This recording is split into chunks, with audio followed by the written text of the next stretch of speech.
घुटना, कंधा या कमर, चाहे जैसा हो दर्द, डॉक्टर ऑर्थो आपको देता है दर्द से पूरी आजादी, एक भरपूर जिंदगी।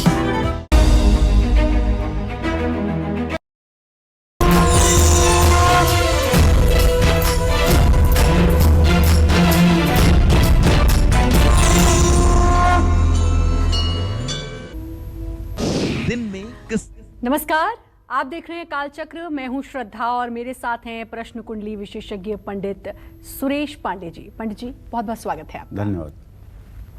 दिन में किस समय 20 काम करने से चढ़ जाएगा आप पर पाप? देखिए कालचक्र। जी हाँ, हम डेली रूटीन में बहुत से काम करते हैं, लेकिन क्या आपको पता है कि हर काम को करने का अपना एक नियत समय होता है। अगर आप किसी भी समय कोई भी कार्य करते हैं तो उसके बुरे परिणाम भी आपको भुगतने पड़ सकते हैं। हमारे शास्त्रों में सोने से लेकर उठने तक हर काम को करने का एक सही समय दिया जाता है, लेकिन बहुत से लोग बिना जानकारी के कभी भी कोई भी काम कर लेते हैं। ऐसा करने पर आपको बहुत सी मुश्किलों का सामना करना पड़ सकता है, आपको पाप चढ़ सकता है, आपकी खुशियां छिन सकती हैं। ऐसे में पंडित सुरेश पांडे जी से जानिए पूरे दिन के 8 पहर में क्या करें और क्या ना करें। साथ ही अगर आपका भी कोई सवाल है तो आप हमें फोन कर सकते हैं। हमारा नंबर है 012066524111। अपनी चर्चा को शुरू करते हैं, लेकिन उससे पहले जानते हैं आज का शुभ मुहूर्त। 21 नवंबर 2021 दिन रविवार। आज मार्गशीर्ष कृष्ण पक्ष की द्वितीया तिथि है, शाम 7:47 तक। इसके बाद तृतीया तिथि शुरू हो जाएगी। रोहिणी नक्षत्र रहेगा सुबह 7:36 तक। इसके बाद से मृगशिरा नक्षत्र शुरू हो चुका है। सिद्ध योग कल सुबह 5:51 तक रहेगा। इसके बाद साध्य योग शुरू होगा। द्विपुष्कर योग शाम 7:47 तक है। और आज के कुछ अशुभ मुहूर्त भी हैं, जैसे रविवार है तो राहु काल रहेगा शाम 4:30 बजे से 6 बजे तक, और यमगंड काल रहेगा दोपहर 12:07 से 1:26 तक। गुलिक काल दोपहर 2:46 से 4:06 तक रहेगा। इन अशुभ समयों में यात्रा के लिए प्रस्थान और किसी कार्य का शुभारंभ नहीं करना चाहिए। जय मां विंध्यवासिनी। पंडित जी, हमारे शास्त्रों में पहर का क्या महत्व है ये मैं जानना चाहूंगी। साथ ही ये भी जानना चाहूंगी कि जो ये 8 पहर हैं इसमें हमें क्या करना चाहिए, कैसे करना चाहिए और कब करना चाहिए। देखो श्रद्धा, ऐसा है, हमारे 18 महापुराण हैं। उन 18 महापुराणों में एक चीज सब में कॉमन है, वो है सदाचार विषय। सदाचार का अर्थ तो आप भी समझ रहे होंगे, सुंदर आचार विचार को सदाचार कहते हैं। तो सदाचार विषय जो पुराणों में एक अध्याय के रूप में, स्कंद के रूप में वर्णित है, उसमें सिर्फ यही बताया गया है कि आप कैसे कब उठें, कैसे अपने देवता को प्रसन्न करें, क्या वस्त्र पहने, किस रंग का वस्त्र पहने, आपके भोजन में क्या हो, क्या भोजन में न हो, किस तरह से आपका शयन हो, किस तरह से आपका आहार विहार हो, मतलब आपकी जीवनचर्या। और उस आदर्श जीवनचर्या पर जीने का नाम है सदाचार। आज हम उसी विषय पर चर्चा करने जा रहे हैं कि आप अपने जीवन में सदाचार का परिचय कैसे देंगे और आप सदाचारी बनकर के जीवन कैसे जिएंगे। देखिए, दिन और रात के 24 घंटे में ज्योतिष मान्यता के अनुसार 8 प्रहर होते हैं 3-3 घंटे के, जबकि व्यक्ति और प्रकृति में परिवर्तन होते रहते हैं। औसतन एक प्रहर 3 घंटे या 7.5 घटी का होता है, जिसमें 2 मुहूर्त होते हैं। एक प्रहर 1 घटी 24 मिनट की होती है। दिन के 4 और रात के 4 मिलाकर कुल 8 प्रहर होते हैं। दिन के 4 प्रहर होते हैं पूर्वाह्न, मध्याह्न, अपराह्न, सायंकाल। रात के 4 प्रहर होते हैं प्रदोष, निशीथ, त्रियामा और उषा। हर प्रहर में कुछ काम वर्जित होते हैं, जैसे सूर्योदय के समय दिन का पहला प्रहर होता है, जिसे पूर्वाह्न कहा जाता है। इसका समय सुबह 6 बजे से 9 बजे के बीच होता है। ये प्रहर आंशिक सात्विक और आंशिक तामसिक होता है। इस प्रहर में पूजा करना बहुत शुभकारी होता है, लेकिन इस प्रहर में भोजन करना, सोना, संभोग करना वर्जित है। इन सब विषयों को ध्यान में रखिए। इस प्रहर में क्रोध भूल करके भी नहीं करना चाहिए, वरना इसका असर मस्तिष्क पर खराब पड़ता है। इस प्रहर में क्रोध करने से भविष्य खराब होता है। इस प्रहर में कटुवचन कहना या घर में कलेश करना भी दुखदाई माना जाता है। इस प्रहर में जन्म लेने वाले बच्चे जीवन में बहुत तरक्की करते हैं, लेकिन उनकी सेहत खराब रहती है। इस प्रहर में घर में गंदगी बिल्कुल नहीं रहनी चाहिए। इस प्रहर में घर में चंदन और गुलाब वाली सुगंध फैलाई जाए तो सुख और शांति बनी रहती है। इस प्रहर में पूजा घर में घी या तेल का दिया जरूर जलाना चाहिए। ये सब उपाय करने पर जीवन सुखी और आनंद के साथ आगे बढ़ेगा। जय मां विंध्यवासिनी। जी, और अब बात करेंगे आज के राशिफल की। मेष राशि का राशिफल, कैसी रहेगी आर्थिक स्थिति, कामकाज, रिश्ते और सेहत, साथ ही क्या है आज का उपाय, शुभ अंक और शुभ रंग। देखिए, अगर आपकी मेष राशि है तो आज मैं आपको बताऊं कि एक बड़ा महत्वपूर्ण परिवर्तन आपके गोचर में हुआ है। वो परिवर्तन ये है कि आपके व्यय भाव का स्वामी आपके आमदनी के स्थान में बृहस्पति पहुंच चुका है। इसलिए आपको सुझाव मेरा यही है कि अपने खर्चों पर काबू रखें। अनियंत्रित खर्च आपको आर्थिक कठिनाई में डाल सकते हैं।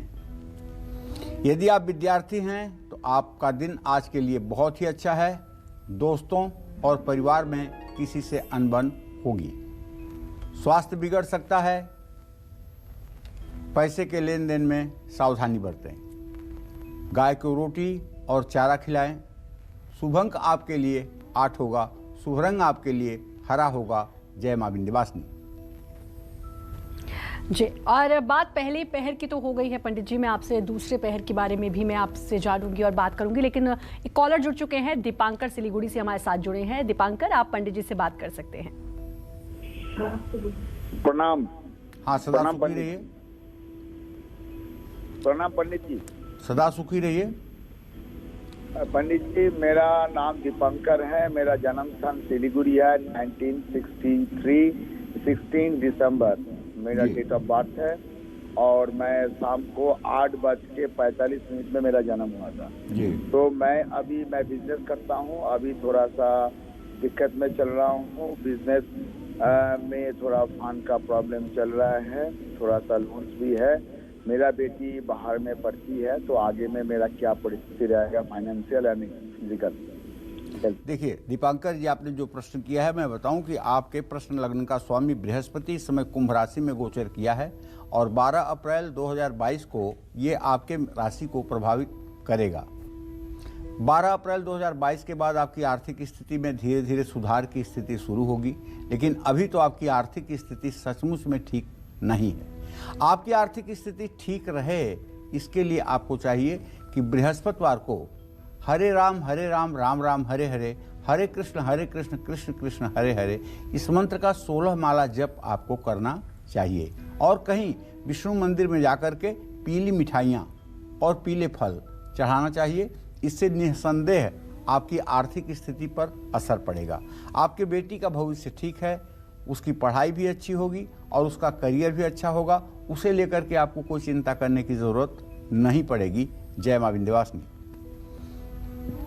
और बात पहले पहर की तो हो गई, अब बात करते हैं दूसरे पहर की। दूसरा प्रहर कब से कब तक रहता है, इस प्रहर में हमें क्या क्या करना चाहिए और क्या नहीं करना चाहिए, आइए जानते हैं पंडित जी से। पंडित जी, देखो श्रद्धा, दिन के दूसरे प्रहर अर्थात मध्याह्न को दूसरा प्रहर कहते हैं। ये प्रहर सुबह 9 बजे से दोपहर 12 बजे तक रहता है। इस प्रहर में हमारा मस्तिष्क ज़्यादा सक्रिय होता है, इसलिए कार्य करने की क्षमता बढ़ जाती है। इस प्रहर में कोई भी मांगलिक कार्य नहीं करना चाहिए। पेड़ पौधे लगाने से भी बचना चाहिए। इस प्रहर में जन्म लेने वाले बच्चे राजनीति और प्रशासनिक सेवा में जा सकते हैं। ऐसे बच्चे नाम और यश प्राप्त करते हैं। इस प्रहर में अगर हनुमान जी को लाल फूल चढ़ाया जाए तो संपत्ति का लाभ मिलता है और कर्ज से मुक्ति भी मिलती है। देखो, ये प्रहर ही कर्म का प्रहर है। जब आप 9 बजे तक पूजा पाठ करके और घर से दिव्य प्रसन्नता पूर्वक अपने जीवन के कर्म क्षेत्र में पदार्पण करते हैं और 9 से 12 बजे तक अपने जिम्मेदारियों को पूरा करने के लिए आप सचेष्ट रह करके कर्म करने के लिए तत्पर रहते हैं और यही कर्म आपके जीवन के सुख और दुख का कारण बनता है। इसलिए मध्याह्न का प्रहर बहुत ही महत्वपूर्ण है। जय मां विंध्यवासिनी। और कॉलर हमारे साथ जुड़ चुकी हैं, लता हैं अहमदाबाद से। लता, आप पंडित जी से बात कर सकती हैं। पंडित जी जय श्री कृष्णा। जय श्री कृष्णा। पंडित जी, मैं अपने बच्चे लड़के के लिए पूछ रही हूँ, शादी के लिए जी। उसकी उम्र, उसका जन्म 1994 है जी और उसका जन्म 5:55 शाम को है जी।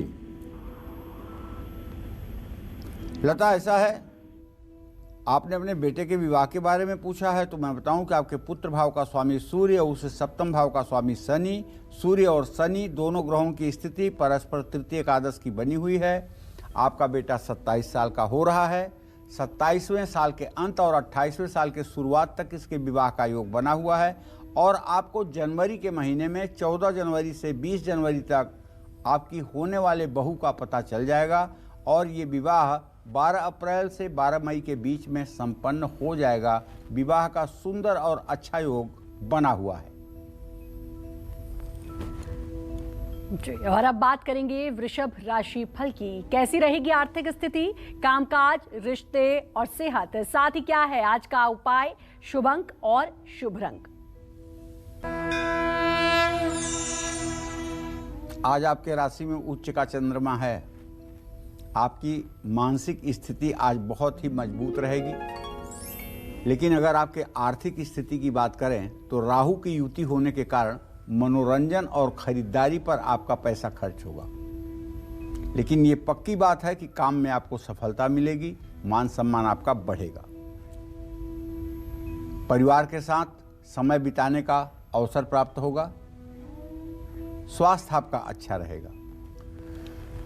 दूसरे लोगों के गलत व्यवहार से आप अपने आप को विचलित न करें और अपना व्यवहार न बदलें। सूर्य को अर्घ्य दें। शुभ अंक आपके लिए 3 है। शुभ रंग आपके लिए नारंगी है। जय मां विंध्यवासिनी। और सतीश दिल्ली से हमारे साथ जुड़ चुके हैं। सतीश, आप बात कर सकते हैं पंडित जी से। जी जी जी बोलिए सतीश जी। प्रणाम गुरु जी। हाँ, सुखी रहिए। मेरा जन्म 8/8/83 का है जी जी और यूपी दादरी का है जी। जी सुबह 10:15 का जी। जी, क्या जानना चाहते हैं? गुरु जी, मैं बहुत दिनों से नौकरी की तलाश में हूँ, मुझे नौकरी नहीं मिल पा रही। ठीक है सतीश बाबू, आपका प्रश्न आजीविका के लिए है। शनि और मंगल दोनों ग्रहों का मूल्यांकन मैं कर पा रहा हूं। मंगल और शनि दोनों चतुर्थ दशम भाव में बैठे हुए हैं। अभी भी आपके नौकरी का कोई स्रोत हमें दिखाई नहीं दे रहा है और ये नौकरी की व्यवस्था आपको अगले 45 दिन के बाद ही होती हुई दिखाई दे रही है। अगले 45 दिनों के बाद अर्थात जनवरी के महीने में ही आपको नौकरी मिलेगी। आपको नौकरी जल्द मिले इसके लिए आपको मंगलवार के दिन 100 पाठ हनुमान चालीसा का किसी मंदिर में पूर्व दिशा में मुंह करके करना चाहिए और पाठ करने के बाद हनुमान जी को 5 लड्डू और तुलसी के पत्ते ले जाकर के भोग प्रसाद के रूप में अर्पित करना चाहिए। ये उपाय अगर आपने 7 मंगलवार कर लिया तो पूरी जिम्मेदारी के साथ मैं कह सकता हूं कि आपको आपकी मनपसंद नौकरी मिलेगी, इसमें कोई दो राय नहीं है।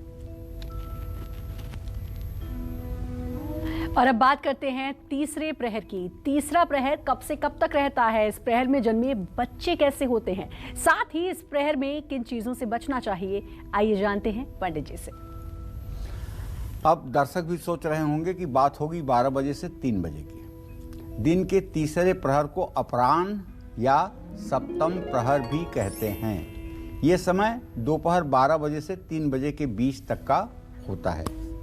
ये समय तमोगुणी समय है। इसमें हमारी कार्य क्षमता थोड़ी सी कम हो जाती है। कार्य क्षमता अगर कम न होती तो लंच का टाइम 12 से 3 बजे के ही बीच में होता है। छुट्टी इंटरवल इसी समय में होता है। क्यों?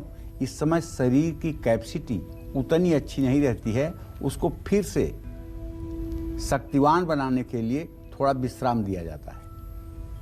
इस प्रहर में भोजन करना उत्तम माना जाता है, लेकिन सोना और स्नान करना बिल्कुल उचित नहीं है। इस प्रहर में नए काम की शुरुआत आप कर सकते हैं। इस प्रहर में जन्म लेने वाले बच्चे स्वभाव से जिद्दी होते हैं और इनकी पढ़ाई में भी दिक्कतें आती हैं। इस प्रहर में भगवान श्री कृष्ण की उपासना की जाए तो संतान की उत्पत्ति की समस्या दूर होती है। निसंदेह ये प्रहर तामसिक होते हुए भी कर्म के लिए उत्तम है। जो लोग इस प्रहर में भी बिना आलस्य के अपने कार्य को संपादित करते हैं, वही लोग इस वसुधा का सही में सुख उठाते हैं। जय मां विंध्यवासिनी। और बात करेंगे मिथुन राशि की, लेकिन उससे पहले ललिता हमारे साथ जुड़ चुकी हैं ओडिशा से। ललिता, आप बात करिए पंडित जी से। जी पंडित जी नमस्कार। पंडित जी हाँ नमस्कार। हाँ, मेरा डेट ऑफ बर्थ है पंडित जी 10/6/1989 जी। और मेरे हस्बैंड का डेट ऑफ बर्थ है 7/5/79 जी। और मेरे बेटे का डेट ऑफ बर्थ है 7/9/2010। पंडित जी हम सब कर्जा में बहुत डूबे हैं। कर्ज में बच्चे का कैरियर कैसा होगा? मेरा भी सेहत अच्छा नहीं रहता पंडित जी। ललिता जी देखिए, सही बात तो यह है कि आपने प्रश्न किया है अपनी आर्थिक स्थिति को देखते हुए। आपका चंद्रमा प्रश्न लग्न से द्वितीय भाव में बैठा हुआ है ललिता। इसका मतलब है कि आपका प्रश्न सचमुच में धन से ही संबंधित है। वो कर्ज से संबंधित है या आर्थिक स्थिति से संबंधित है, यही संबंध बताता है। और आपका धनेश शुक्र लग्नेश मंगल ये दोनों परस्पर तृतीय एकादश की स्थिति में है। देखिए, मैं आपसे बहुत विश्वास के साथ कहना चाहूँगा, सेहत भले आपकी थोड़ी सी 19-20 रहती है, लेकिन अगर आप महालक्ष्मी की पूजा शुरू कर दें, अगर आप श्री यंत्र की रोज पूजा करें विधि विधान से, और श्री सूक्तम के 16 मंत्रों का 16 बार सुबह 16 बार शाम पाठ करना शुरू कर दें, तो आप मुझसे गारंटी लिखवा लीजिए 6 महीने के बाद आपके घर में वो सारी खुशियां होंगी जिसे एक सही इंसान के घर में चाहिए। और आपके बेटे का फ्यूचर सचमुच में बहुत अच्छा हो जाएगा। आपके पति का पुरुषार्थ बढ़ जाएगा। सिर्फ धन धन धन कहने से धन नहीं मिलेगा, उसके लिए आपको महालक्ष्मी का आवाहन करना पड़ेगा। जैसे छोटा बच्चा बेचैन होकर अपने माँ के लिए पागल हो जाता है, उसी तरह से आप महालक्ष्मी के लिए व्याकुल हो जाइए और उनसे आवाहन करिए कि हे माँ, तुम आकर के अपनी इस लता के हृदय में विराजमान हो जाओ और मेरे समस्त कार्यों की साक्षी बन जाओ। आपकी ये बेटी सम्मान के साथ जी सके ऐसा आशीर्वाद दो। अगर ये बेचैनी आपके अंदर रहेगी तो लता जी, स्त्रियों में तो साक्षात लक्ष्मी होती हैं, तो आप में भी लक्ष्मी है। आप स्वयं अपने घर के नक्शे को बदल सकती हैं। इससे ज़्यादा मैं कुछ नहीं कह सकता हूँ। जय मां विंध्यवासिनी। और बात मिथुन राशि की करेंगे, कैसा रहेगा आज का पूरा दिन, आइए जानते हैं। देखिए, आप सोच रहे होंगे कि मैं राहु को देख के कह रहा हूं, लेकिन मैं राहु को देख के नहीं, मैं चंद्रमा को भी देख के कह रहा हूं। धन भाव का स्वामी आपका व्यय भाव में है। इसका मतलब कि आपने सोचा भी नहीं होगा ऐसा खर्चा आज आपके सामने आने वाला है। लेकिन अच्छी बात यह है कि काम में सफलता मिलेगी और आपके कारोबार का विस्तार होगा। अगर पारिवारिक स्थिति देखी जाए तो हो सकता है किसी बात से बच्चों से अनबन हो सकती है। और अगर आपकी उम्र 56 साल से ज्यादा है तो आंखों में तकलीफ बढ़ सकती है। बाणी में मधुरता बनाकर रखिए। पंछियों को अनाज डालें। शुभ अंक आपके लिए 3 होगा। शुभ रंग आपके लिए लाल होगा। जय मां विंध्यवासिनी। और बात करेंगे कर्क राशि की, कैसा रहेगा आज का पूरा दिन, आइए जानते हैं। आज सचमुच में आपका गोचर बहुत अच्छा है।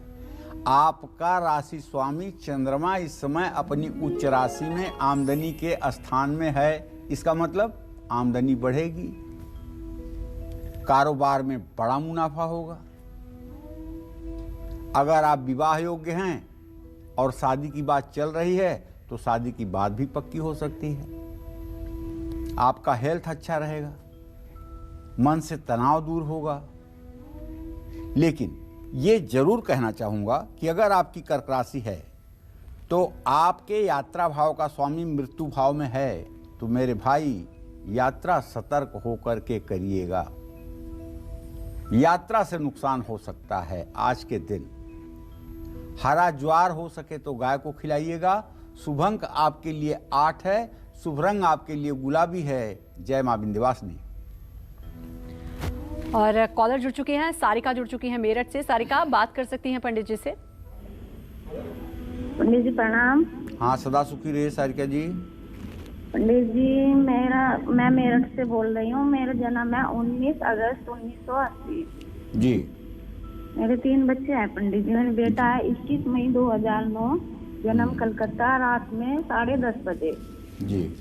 ये पंडित जी बीमार रहता है बहुत, इसको दौरे आते हैं, दवाई बहुत करवा ली, 6-7 साल हो गए पंडित जी। और बेटी है चित्रा। सारिका, ऐसा है बेटा, तुम्हारे पुत्र भाव का स्वामी बुध है जो केतु के साथ है, सूर्य के साथ है। इसमें एपिलेप्सी की बीमारी होती है, मिर्गी का दौरा पड़ता है। मैं आपको बताऊं कि दवा तो जरूर करिएगा, इसके लिए अच्छे डॉक्टर से परामर्श कीजिएगा, लेकिन एक छोटा सा उपाय मेरी तरफ से भी करिएगा। वो उपाय ये है कि रोज आप सूर्य को जल दीजिएगा और सूर्य को जल देकर घर में आइएगा। एक तांबे के छोटे से कटोरी में जल लेकर के और 108 बार गायत्री मंत्र पढ़ करके उस जल को किसी फूल से बच्चे के ऊपर रोज छिड़कने की कोशिश करिएगा। 24 दिनों तक ये उपाय करिएगा। अगर किसी पूर्व जन्म के श्रापित दोष के कारण बच्चे में ये रोग आया होगा तो उसमें राहत मिल जाएगी और दवाइयां भी फायदा करेंगी। जय मां विंध्यवासिनी। पूरे दिन में किस समय 20 काम करने से बिगड़ सकते हैं आपके रिश्ते, छिन सकता है आपका सम्मान, बिगड़ सकती है आपकी सेहत और चढ़ सकता है आप पर पाप। पूरे दिन किस समय कौन से कार्य करने चाहिए और कौन से कार्य बिल्कुल नहीं करने चाहिए, यही बता रहे हैं आज आपको पंडित जी। अपनी चर्चा को आगे बढ़ाते हुए बात करते हैं दिन के चौथे प्रहर की। इस प्रहर में किन चीजों से सावधान रहने की जरूरत है, आइए जानते हैं पंडित जी से। जी पंडित जी। दिन का चौथा प्रहर अर्थात दिन का अंतिम प्रहर, इसी को सायंकाल भी कहा जाता है। इसी को सायंकाल भी कहा जाता है। दोपहर 3 बजे से शाम 6 बजे के बीच का समय सायंकाल का समय माना जाता है। ये प्रहर सात्विक तो होता है, लेकिन इसमें तमोगुण की भी प्रधानता रहती है। इस प्रहर में आप थोड़ी देर के लिए लेट सकते हैं, लेकिन सोना और भोजन करना दोनों मना है। कोई भी नया काम इस प्रहर में आपको शुरू नहीं करना चाहिए। इस प्रहर में जन्म लेने वाले बच्चे फिल्म, मीडिया और ग्लैमर के क्षेत्र में नाम और यश कमाते हैं। ऐसे बच्चे ज़्यादातर प्रेम विवाह भी करते हैं। देखिए, यह एक ऐसा समय है जब आप अपनी पूरी दिन भर की उपलब्धियों को समेटकर अपने जड़ की तरफ, अपने मूल की तरफ अग्रसर होते हैं। अर्थात अगर आप ऑफिस में नौकरी करते हैं तो काम खत्म करके आप अपने घर जाने के बारे में 4 बजे के बाद से सोचने लगते हैं। घर जाना है, क्या आवश्यक है, क्या करना है, क्या भूल रहा हूँ, क्या याद है। घर की भी जिम्मेदारियां मन मस्तिष्क में आ जाती हैं, वर्क प्लेस पर भी। और यदि आप व्यवसायी हैं तो ये समय आपके लिए और व्यस्तता का हो जाता है। तो इस समय में मेरे भाई न तो सोना चाहिए और न तो भोजन करना चाहिए, न तो सांसारिक कर्म करना चाहिए। हाँ, अपने व्यवसाय में आपको डट करके काम करना चाहिए। और यदि घर के लिए वापसी कर रहे हैं तो संयम पूर्वक घर वापस आना चाहिए। घर की आवश्यकता की वस्तुओं को भी खरीद लेना चाहिए। ये समय इसी के लिए है, इसीलिए इसको चौथा और अंतिम प्रहर भी कहा जाता है। जय मां विंध्यवासिनी। और अब बात करेंगे सिंह राशि की। जी हाँ, सिंह राशि का राशिफल कैसा रहेगा आज का पूरा दिन, आइए जानते हैं। अब देखिए, सच बात तो यह है कि आपका ग्रह गोचर आज का इसलिए अच्छा है कि आपके आजीविका भाव में उच्च का चंद्रमा पहुंच चुका है और आपके सुख स्थान में बुधादित्य योग बन चुका है। तो आज कोई न कोई बहुत ही इंपॉर्टेंट महत्वपूर्ण डील आपके हाथ लगने वाली है और आपको हर काम में मिलेगी सफलता और पिता का रहेगा पूरा आशीर्वाद आपके साथ। और सबसे बड़ी बात है कि आपका स्वास्थ्य अच्छा रहेगा। उच्चाधिकारियों से वाद विवाद से बचिए। पूजा घर में तिल के तेल का दिया जलाइए। शुभ अंक आपके लिए 6 होगा। शुभ रंग आपके लिए आसमानी होगा। जय मां विंध्यवासिनी। दिन के 4 प्रहर की तो बात हो गई, अब बात रात के 4 प्रहर की करते हैं। रात का पहला प्रहर कब से कब तक रहता है? इस प्रहर में अगर आप क्रोध, क्लेश, बहस करते हैं तो आपको इसके कौन से परिणाम भुगतने पड़ सकते हैं? आइए जानते हैं पंडित जी से। बताएं पंडित जी। देखिए, अब बात रात के 4 प्रहर की करते हैं। 5वां प्रहर या रात का पहला प्रहर, ये प्रदोष काल कहलाता है। प्रदोष काल का मतलब शाम 6 बजे से रात 9 बजे तक। इस प्रहर में सतोगुण की प्रधानता होती है। इस प्रहर में किसी प्रकार का तामसिक कार्य नहीं करना चाहिए। शाम 6 बजे से रात 9 बजे के बीच में क्रोध, कलह, बहस ये करना वर्जित है। इस प्रहर में भोजन करना और सोना वर्जित होता है। इस प्रहर में पूजा, प्रार्थना, संध्या वंदन, ध्यान करने से बहुत लाभ मिलता है। इस प्रहर में जन्म लेने वाले बच्चों की आँखों और हड्डियों में हमेशा तकलीफ रहती है।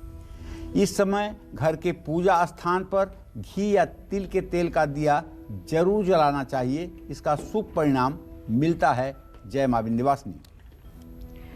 और अब बात करेंगे कन्या राशि वालों की। कैसी रहेगी आर्थिक स्थिति, कामकाज, रिश्ते, सेहत, साथ ही क्या है आज का उपाय, शुभ अंक और शुभ रंग? देखिए, अगर आपकी कन्या राशि है तो आप जान लीजिए कि आपका राशि स्वामी बुध इस समय वृश्चिक राशि में सूर्य और केतु के साथ गोचर कर रहा है आपके तृतीय भाव में। तो धन भाव का मंगल ये बता रहा है कि धन लाभ की संभावना बनी हुई है और जो लोग नौकरी कर रहे हैं उन्हें भी प्रमोशन मिल सकता है और आपका जो इमीडिएट बॉस होगा उससे आपको प्रोत्साहन मिल सकता है। भाई या दोस्तों से कोई शुभ समाचार भी आपको प्राप्त होगा। अच्छी सेहत के लिए आपको व्यायाम भी करना चाहिए और आलस्य का त्याग करना चाहिए। सिर्फ दूसरों को खुश करने के लिए चाटुकारिता में कोई काम ना करें, बल्कि जो आवश्यक हो वो काम करें। आज गणेश जी को दुर्वांकुर चढ़ाएं। शुभ अंक आपके लिए 9 है। शुभ रंग आपके लिए पीला है। जय मां विंध्यवासिनी। और रात के पहले प्रहर की बात तो हो गई, अब बात करते हैं रात के दूसरे प्रहर की। ये प्रहर कब से कब तक रहता है? इस प्रहर में क्या करना वर्जित है? आइए जानते हैं पंडित जी से। जी पंडित जी। देखिए, अब हम बात कर रहे हैं 6वें प्रहर की।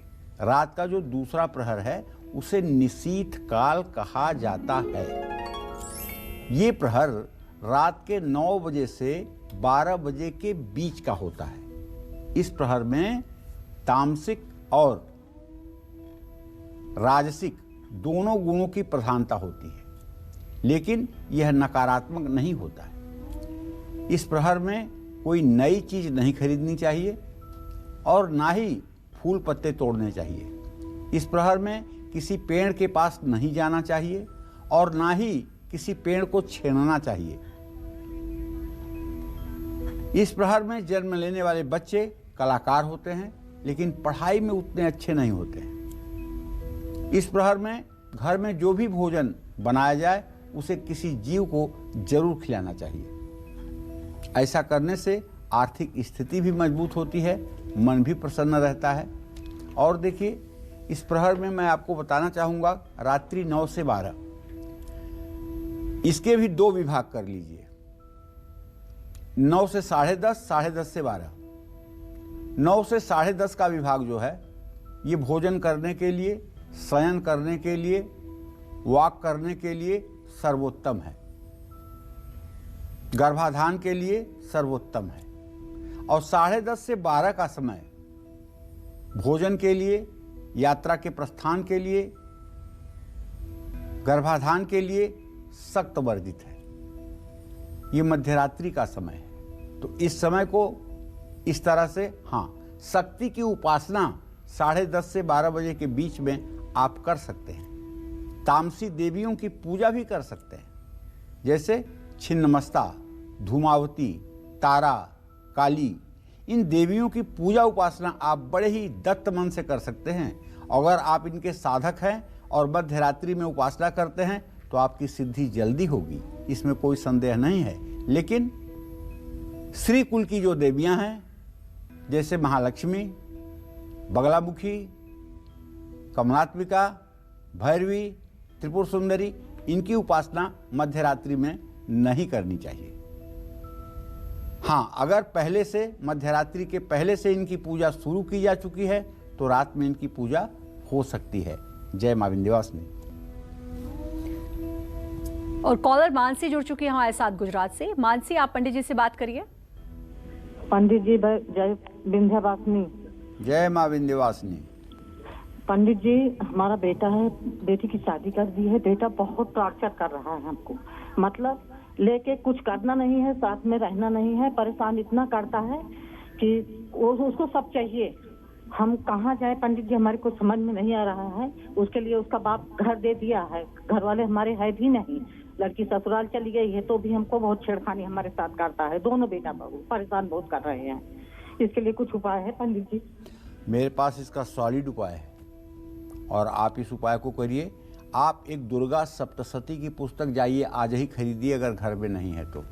और दुर्गा सप्तशती की पुस्तक ला करके घर में उसमें खोजिए सिद्ध कुंजिका स्त्रोत का एक चैप्टर है और उस चैप्टर को खोजिए। उसमें 5वां मंत्र है, ओम धाम धीम धूम धुर्जते पत्नीम वाम वीम मूम वागधीश्वरी क्राम क्रीम क्रूम कालिका देवी सांग सींग सूंग में शुभम कुरु। महाकाली का 4 भुजा वाली महाकाली का एक चित्र दक्षिण मुंह करके लगाइए और उनके सामने तिल के तेल का दिया जला करके महाकाली को लाल फूल चढ़ा दीजिए और 40 दिन तक एक नींबू काट करके महाकाली के सामने रखिए और ये मंत्र 108 बार रोज सायंकाल करिए। और बाद में कटा हुआ नींबू और थोड़ा सा गुड़ का जो भोग लगाइए, ये कटा हुआ नींबू ले जाकर के किसी जल स्थान में प्रवाहित कर दीजिए और ये गुड़ जो है किसी गाय को या गाय के बछड़े को खिला दीजिए।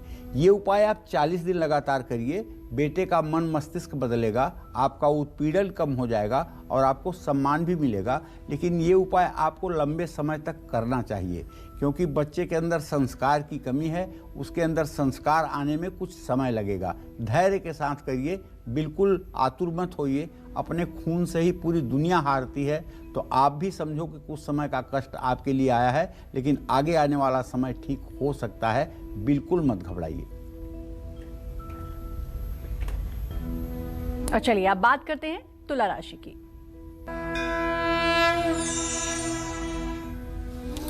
देखिए भाई, तुला राशि में मंगल की स्थिति है। तुला राशि का स्वामी शुक्र इस समय पराक्रम भाव में स्थित है। मैं कह सकता हूं कि धन लाभ की पूरी संभावना आपको बनी हुई है और अगर आप चाहें तो किसी नए काम की शुरुआत कर सकते हैं। महिला मित्रों से आपको लाभ मिलेगा, बच्चों से भी आपको शुभ समाचार की प्राप्ति होगी। स्वास्थ्य को लेकर के लापरवाही बिल्कुल न बरतें। अपने भाषा शैली पर, अपने बोलने के तरीके पर संयम रखें। कहीं सामने वालों के लिए आप चोट तो नहीं पहुंचा रहे हैं बोल करके। आज आपको चेक वाले कपड़े या शर्ट नहीं पहनना चाहिए। शुभ अंक आपके लिए 2 है। शुभ रंग आपके लिए केसरिया है। जय मां विंध्यवासिनी। और अब बात करते हैं रात के तीसरे प्रहर की। रात्रि का तीसरा प्रहर बहुत खास होता है। इस प्रहर में क्या आपको भोजन करना या स्नान करना चाहिए? आइए जानते हैं पंडित जी से। जी पंडित जी। देखिए, रात के तीसरे प्रहर को त्रियामा या मध्य रात्रि कहते हैं, जो रात 12 बजे से रात के 3 बजे के बीच का होता है। ये समय शुद्ध रूप से तामसिक होता है। दुनिया के जितने अपराध होते हैं ज्यादा करके इसी समय में होते हैं। दुनिया में जितने आसुरी प्रवृत्ति के लोग हैं, जो राक्षसी प्रवृत्ति के लोग हैं, वो इसी समय समाज में सक्रिय होते हैं। 12 बजे रात से 3 बजे रात के बीच में वो चलते फिरते ही नजर आते हैं और वो गंदा से गंदा काम करने की योजना बनाते हैं। तो भाई, ये तामसी समय है। इसमें न तो स्नान करना चाहिए, न तो भोजन करना चाहिए। और इस प्रहर में जन्म लेने वाले बच्चे घर से दूर जाकर के ही सफलता प्राप्त कर पाते हैं। अपने जन्मभूमि पर रह करके उन्नति को प्राप्त नहीं होते। और ऐसे बच्चों का अपने परिवार से लगाव भी थोड़ा कम होता है। इस प्रहर में की गई प्रार्थना तुरंत फलदायी होती है, ये बात सच है। इस समय में जो भी प्रार्थना की जाती है उसमें सफलता मिलती है, लेकिन समय तामसिक है। इस समय में सतोगुणी लोग शयन करते हैं, विश्राम करते हैं, आराम करते हैं। इस समय में सक्रिय रहना, इस समय में दौड़ धूप करना वर्जित है। हाँ, सरस्वती के जो साधक हैं, जो बच्चे यूपीएससी का एग्ज़ाम देना चाहते हैं, जो बच्चे आईआईटी का एग्ज़ाम देना चाहते हैं, जो बच्चे नीट की परीक्षा में सम्मिलित होना चाहते हैं, उनके लिए ये समय पढ़ाई के लिए अनुकूल माना जाएगा, क्योंकि वो एक साधना में हैं। उनका जीवन साधना का जीवन है। उनका जीवन गृहस्थ का जीवन नहीं है। वो सरस्वती की सिद्धि चाहते हैं, और सिद्धि में तो पूरी रात साधना करने का ही विधान है। इसलिए यूपीएससी करने वाला लड़का और प्रतियोगी परीक्षाओं में सम्मिलित होने वाला छात्र अगर पूरी रात पढ़ाई करता है और जाकर के वो रात्रि के चौथे प्रहर में शयन करता है, तो इसका दोष नहीं लगेगा। वो पढ़ सकता है, उसके लिए ये अच्छी बात है। लेकिन एक सामान्य गृहस्थ व्यक्ति के लिए, जो गृहस्थी में है, उसके लिए ये समय बिल्कुल और बिल्कुल सोने का ही समय है, जागने का समय नहीं है। जय मां विंध्यवासिनी। और अब बात करेंगे वृश्चिक राशि की। तो वृश्चिक राशि में बुधादित्य योग है, लेकिन केतु भी वहीं विराजमान है मेरे भाई। और व्यय भाव का मंगल कह रहा है कि मनोरंजन पर जरूरत से ज्यादा खर्च कर सकते हैं, और इस खर्च करने की आपकी प्रवृत्ति से लोगों के दिमाग में आपका कद भी थोड़ा सा कमजोर होगा, क्योंकि जिसे आप मनोरंजन समझकर खर्च कर रहे हैं वह दुनिया के निगाह में विलासिता होगी, अय्यासी होगी।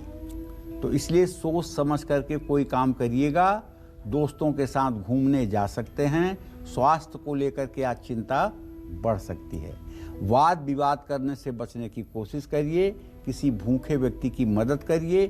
शुभ अंक आपके लिए 5 होगा। शुभ रंग आपके लिए नीला होगा। जय मां विंध्यवासिनी। और अब बात करते हैं रात के चौथे प्रहर की। रात का चौथा प्रहर कब से कब तक रहता है? इस प्रहर में क्या करना आपके लिए बहुत फायदेमंद साबित हो सकता है और क्या करना आपको नुकसान पहुंचा सकता है? आइए जानते हैं पंडित जी से। बताएं पंडित जी।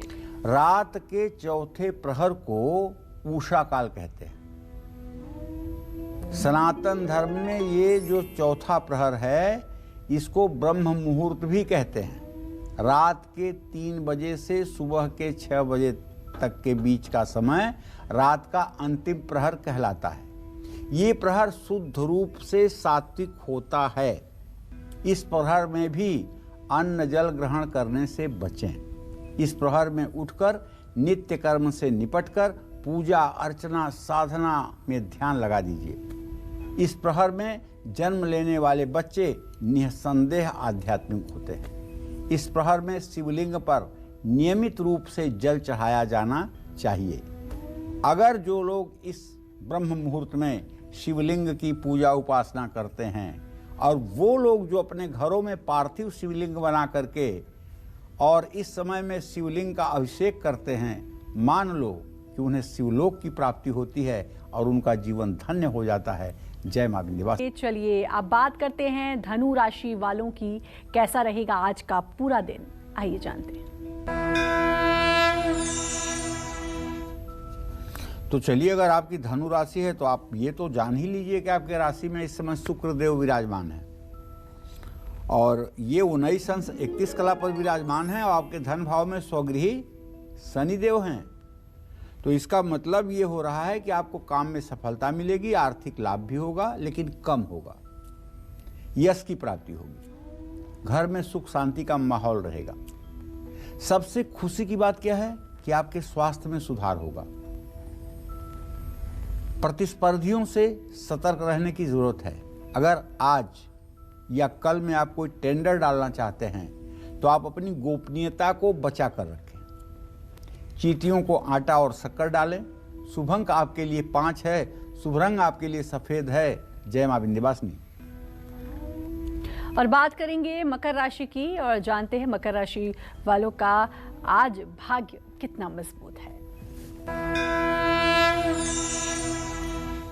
देखिए, मकर राशि में शनिदेव की स्थिति है। द्वितीय भाव में अब बृहस्पति गोचर कर चुके हैं और संतान भाव में चंद्र राहु की स्थिति है। फिजूल खर्ची बढ़ सकती है। दुविधा में किया गया काम सफल नहीं होगा। बच्चों के भविष्य को लेकर के थोड़ी सी परेशानी बढ़ सकती है। घर में किसी बुजुर्ग का स्वास्थ्य खराब हो सकता है। उच्चाधिकारियों से सोच समझकर बात करें और किसी असहाय की मदद जरूर करें। शुभ अंक आपके लिए 7 है, शुभ रंग आपके लिए लाल है। जय मां विंध्यवासिनी। और बात कुंभ राशि की, चलिए जानते हैं कुंभ राशि से पहले जानते हैं मकर राशि की कि आज उनका भाग्य कितना मजबूत रहेगा। मकर राशि में शनिदेव का गोचर बना हुआ है। द्वितीय भाव में बृहस्पति का गोचर है। पंचम में चंद्र राहु है। ऐसी स्थिति में देखा जाए तो बजट बना करके खर्च करने की आपको सलाह है और निसंदेह कामकाज के दृष्टि से आपकी कल्पना शक्ति अच्छी रहेगी। आपका दिन निखरेगा। माँ के साथ तालमेल में वृद्धि का योग है। विचारों में अस्थिरता, तनाव बढ़ सकती है। जिद ना करें। आज घर में कपूर जलाकर उसकी धूनी दिखाएं। शुभ अंक आपके लिए 9 है, शुभ रंग आपके लिए लाल है। जय मां विंध्यवासिनी। और मीन राशि वालों की किस्मत कैसी रहने वाली है, कौन से वो उपाय हैं जो उनकी हर उलझन को सुलझा सकते हैं, साथ ही दीपक कैसे जलाएंगे, जी हाँ दीपक कैसे जलाएंगे तो आपका भाग्योदय हो जाएगा। इससे जुड़ी जरूरी जानकारी आपको देंगे पंडित जी। आप बने रहिए हमारे साथ और देखते रहिए कालचक्र। खास जड़ी बूटियों से बना पेट सफा आयुर्वेदिक चूर्ण आज ही ले आएं। पेट सफा पहली रात से ही असर दिखाता है और इसकी आदत भी नहीं पड़ती। पेट सफा हर रोग दफा।